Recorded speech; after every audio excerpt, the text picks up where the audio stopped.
Hi. Today we're going to talk about flute posture most of this video and a little bit about making a sound on the head joint. And my first slide here has a picture of King Frederick the Great of Prussia. Good old King Fred was a flute player, one of the most famous historical flutists. King Fred the Great lived in the 1700s and was a great patron of the arts, and he surrounded himself with great artists and musicians. He had at his court the well-known Baroque composer Joachim Quantz and Carl Philipp Emanuel Bach, who worked for him. King Fred played the flute, took flute lessons from Quantz. He composed music and played concerts regularly that all his subjects were, or many of his court were required to attend, even though he was somewhat of an amateur flute player. So the reason I have a picture of King Fred here is because he's exhibiting very good posture, especially with his head position, which is one of the things I want to talk to you about today. King Frederick the Great is standing nice and straight with his flute up and has his head turned to the left. Flute players need to turn their head to the left. And I'm going to say this over and over again and demonstrate it to you in many ways today. I usually repeat this in class a lot because this is a really important element of flute posture that I want band directors to know about. King Frederick has his head turned to the left to face his music stand as he's playing his flute, and his body is a little bit to the right. It's not facing, you can see that his feet are not facing the music stand directly. And I'm going to demonstrate for you why this is important on the flute. With good posture on the flute, it's pretty simple. We just need to be upright if we are standing and sitting. Our spine needs to be straight. Our head should be relaxed right on top of the shoulders, neck relaxed, and spine going straight up into the back area of the head and skull. Nothing weird there. And the shoulders should be down and relaxed, not raised and tense in any way. And all we need to do is turn the head a little bit to the left and bring the flute to us. And I will show you that.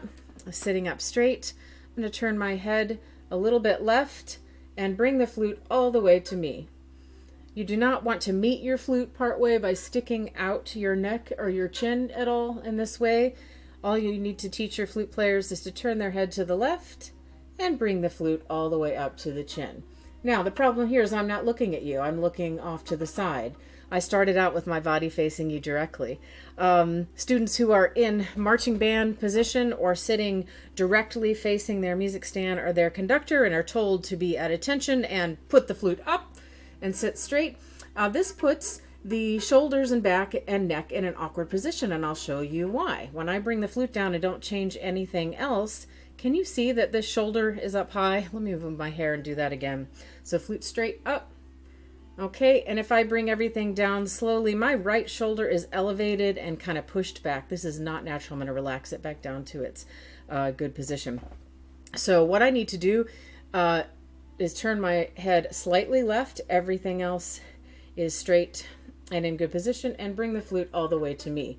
Now, in order to see my music stand or my conductor or my marching band director, drum major, I need to turn my body a little bit to the right. I need to either turn my chair to the right or straddle my chair. You'll see a lot of flute players sitting sideways in the chair. This is correct. You need to allow the flute players to do this. Then when I turn my head to the left and I can see my music, I can see my conductor, bring the flute all the way up, I'm in proper posture. I can breathe easily this way. We're only turning our head to the left just a little bit. Everything's nice and open. It's the only thing that needs to happen. Everything else is very straight. Flute players also need a lot of space to the right side, which I'll talk to you about in some of the later slides. Okay, let's move through the slides here. I have a few fun cartoons that I like to show here. That show good position. So here we have Mr. Beaver and Mr. Rat or Mouse. And I like these cartoons because they clearly show good posture with the head to the left. Mr. Beaver has his head turned to the left and is standing nice and straight compared to the position of his body and feet. I don't think he's going to make a very good sound with those two front teeth sticking over the flute like that, but I like his head position. And likewise, Mr. Rat, he's dancing a little bit, looks like he's ready for marching band, but he has his head turned to the left and his feet more and body more to the right. That is correct position for playing the flute. And I have one other one here. Here it is, the dragon. Mr. Dragon clearly has his head to the left, and you can see that the body and the feet are turned slightly to the right. That is good posture. Okay, this is an illustration here from a method book that's available online. It's a good illustration showing a flute player, and you can see that his body is turned slightly to the right on his stool or chair. He's not sitting straight on facing the music stand. He has turned himself so that he can turn his head to the left. The head is to the left, flute brought all the way up to the chin, so that he can see his music and can see his conductor and play well. Some other good tips on here, to not have the shoulders raised, your spine should be straight. A lot of young players sit towards the front of the chair to get comfortable, and that is fine. You'll find older professional players sit further back and use the back support, but this is a pretty good illustration here. Okay, let's move to the next slide.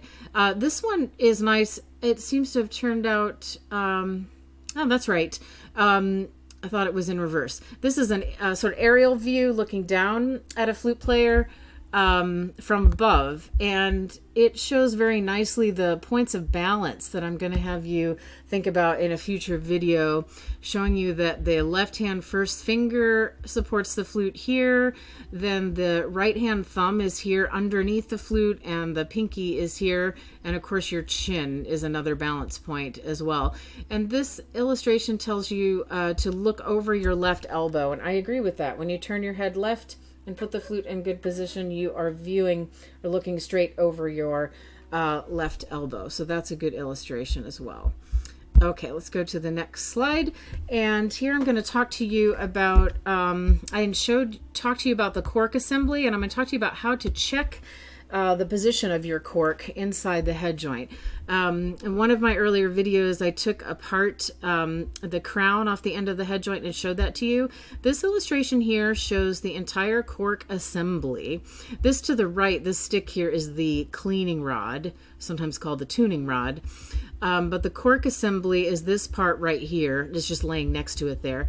This is a cork about the size of a wine cork with a metal plate on either end, a screw here, and then the end cap, which is called the crown. This assembly all goes up here inside the head joint. And I am going to show you how to check the position of your cork using your cleaning rod. Let me show you the next slide that shows a couple different, several different types of cleaning swabs. You've got a fuzzy one over here, an example of a wooden cleaning rod, which I have, an example of a metal rod, which is usually what comes with student flutes. So I'm going to go back up here again and show you what I have got. So here's one of the fuzzy ones, and a lot of young students buy these in extra kits. They are fine from music shops, but they often don't have, if you buy a different cleaning swab or rod that doesn't come with the original flute, it doesn't have a mark on the end that you need. So I can't use this one to check the cork in my head joint. I'm going to show you a couple others. This is the one I mostly use. This is made of wood. I have a cloth threaded through here for swabbing the instrument. So it has an eye here that you put men's handkerchief or cotton cloth through. I use cheesecloth. And the end of mine is carved kind of nice and fancy, but this big mark here on the end is a measurement that we use for checking the cork. And I have another rod here that's also wood. There's where you put the cloth through. And can you see the line? I'm going to hold it real close here. See that mark there? About a ½ inch in from the end of the rod. That is what we use to check the placement of the cork, which is really important. It needs to be in a specific place on the head joint. And if the cork is positioned a little to the right or left, not in the right place, it will affect the tuning of the instrument, and especially affects the middle and upper register, the relationship of the registers and the octaves. And if you have a student playing very out of tune, especially in the second and third register, often the cork is in the wrong place. So the first thing you should do is check a student's cork. And what you do is insert the cleaning rod, and most students will have a metal one. And I'm not inserting it with the end where I would put the cleaning cloth. I'm using the bottom end, of the other end of the cleaning rod. I'm inserting that into the head joint. I don't know if you're going to be able to see this, but that line, there you go, should be right in the middle. When you put the rod all the way against the metal plate at the end, that line should be in the center of the embouchure hole. And we just eyeball this by looking at it a couple different ways. If that line is off of center, even a few millimeters left or right, I'd say 1 millimeter is not a big deal. But if we are getting into 3 millimeters or more left or right in the wrong place, the placement of the cork needs to be adjusted. And usually a repair shop needs to do that because the corks are real tight in there. You can try to move it yourself with a little bit of pressure this way, or by unscrewing the crown and pressing. You just unscrew a couple millimeters and press if you need to move the cork that way. So that's something to check for tuning. That's very important on flutes. Make sure that's in adjustment. Okay. So there's an illustration at the bottom of this slide here that shows, it's just a drawing of, this is the cleaning rod with the cleaning cloth in the end here, but the other end of the rod goes into the head joint, and you see that mark should be right in the middle of the tone hole or embouchure hole. Okay, and a little do not disturb sign down here at the bottom is kind of cut off, but generally we want to just leave the cork alone and not move it. Okay, so we go to the next slide. Here I have some examples of poor posture. These cheerful flute students are smiling, they're having fun. Found this on a good website. But here we have an example of posture problems. So the young man on the left here is slouching, his spine is not straight, and his elbow and arm are over the back of his chair. This young lady looks a little better, like she's trying to sit up straight, but she's got her arm back over the chair and is struggling with where to place her flute without running into the young man next to her. And the lady on the right here, this girl has her legs crossed, which is not ideal. She's sort of slouched and twisted and has her elbow or arm over the back of the chair. Now these flutists all are seated too close to one another. The chairs really should be separated. So the next slide shows the ideal position of chairs for flute students. The chairs should be turned at an angle 45 degrees or so to the right, or the students need to be allowed to sit in their chairs crooked in order to get this right and play comfortably with each other.